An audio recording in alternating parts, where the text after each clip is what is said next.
Hello guys, welcome back to my channel. Ngayon, tuturuan ko kayo kung paano gumawa ng Bicol Express pero manok yung gagamitin natin. Ang mga sangkap natin, ito lang. Manok, 1 kilong manok, gata, siling green, siling pula. Tapos, 2 asukal, pamintang pino, bawang, sibuyas, tapos sitaw. At panghuli is bagoong alamang.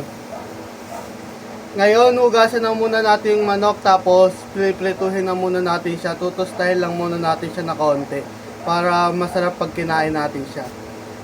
Tara, hugasan na muna natin. Ngayon, hugasan na natin yung manok na piprituhin natin ng konti.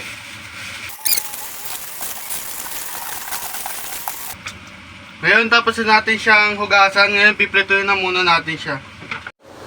Ngayon, piprituhin na natin yung manok. Sindihan muna natin yung apoy.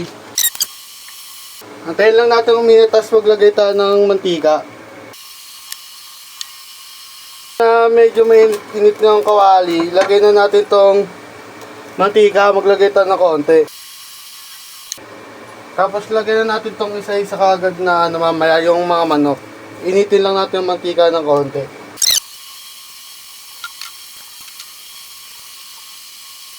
Init na yung mantika, lagyan natin tong mga manok.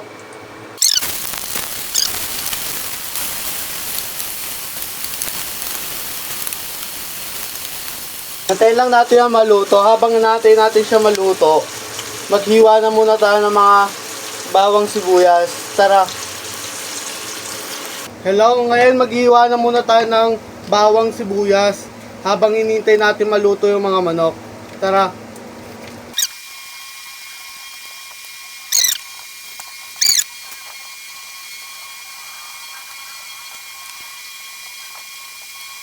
Ngayon, tapos na tayo maghiwa ng bawang. Ngayon, maghiwa naman tayo ng sibuyas. Tara.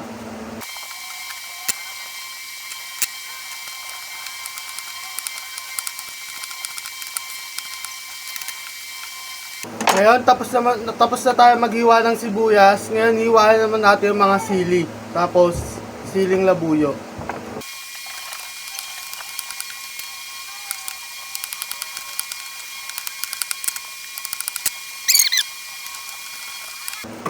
Tapos na tayo maghiwa ng mga dapat hiwain. Ngayon, magpuputol naman tayo ng mga sitaw. Kukuha lang ako ng lalagyanan.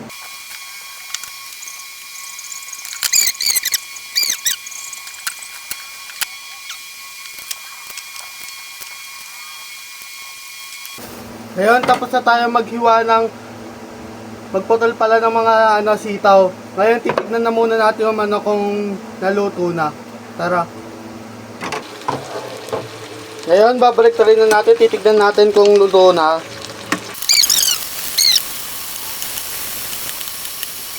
Habang nag-aantay tayo, gasan na muna natin yung sitaw. Tara. Tara, hugasan na muna natin yung sitaw. Ngayon, tapos na natin hugasan yung sitaw. Titignan na muna natin kung luto na yung manok natin.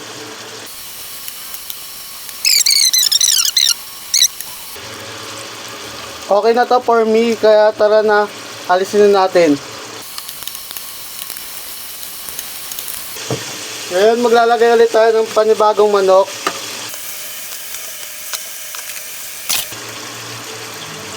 Antayin lang natin itong maluto. Tapos, saka na tayo mag-proceed sa pagluluto ng mga bawang sibuyas.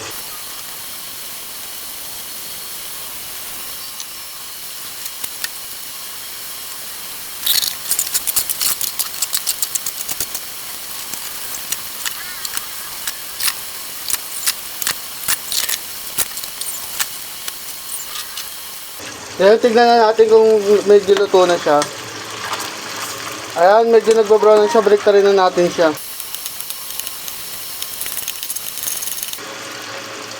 Antayin na lang ulit natin siyang medyo mag-brown, tapos saka natin siyang aalisin.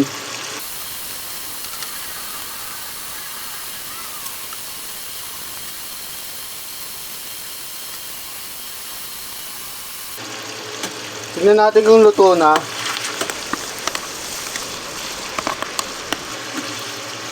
Pwede na to, alisin na natin. Magsalang ulit tayo ng bagong kawali. Dito natin nagigisa yung bawang sibuyas. Antayin lang natin siya uminit, tapos maglagay tayo ng mantika.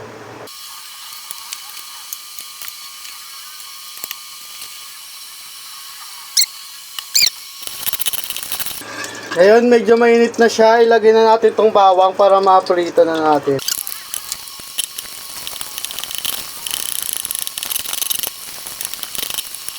Ito naman natin yung sibuyas.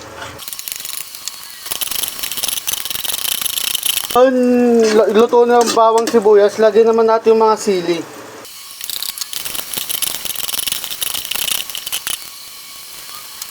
Ngayon, nilagay naman natin yung mga manok. Tapos takpan natin.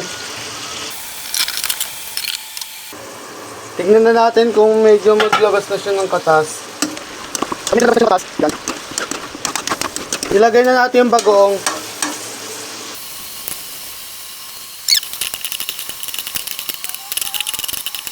Takpan natin.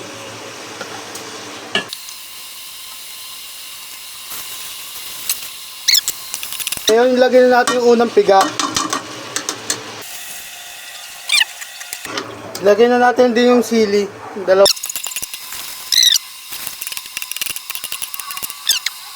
Ngayon, takpan na natin siya.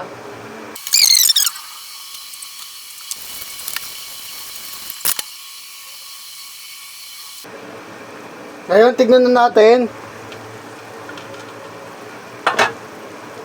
Yan, medyo kumukulo-kulo na siya. Lagyan na natin yung pangalawang gata.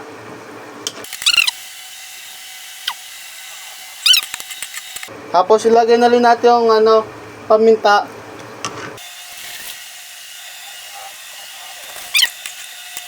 Lagay na rin tayo ng asukal.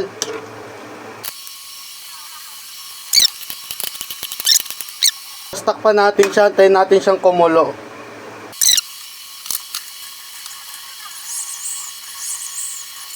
Kumukulo-kulo na siya.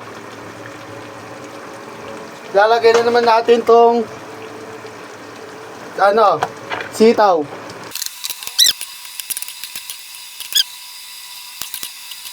Lang natin ulit kumulo. Tapos pag kumulo na, okay na yun, luto na yun.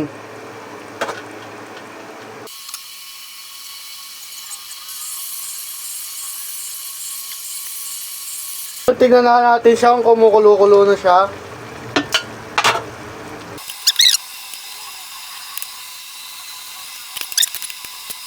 Ito na siya. Tanggalin na natin siya. Patayin na natin. Kuha na muna tayo.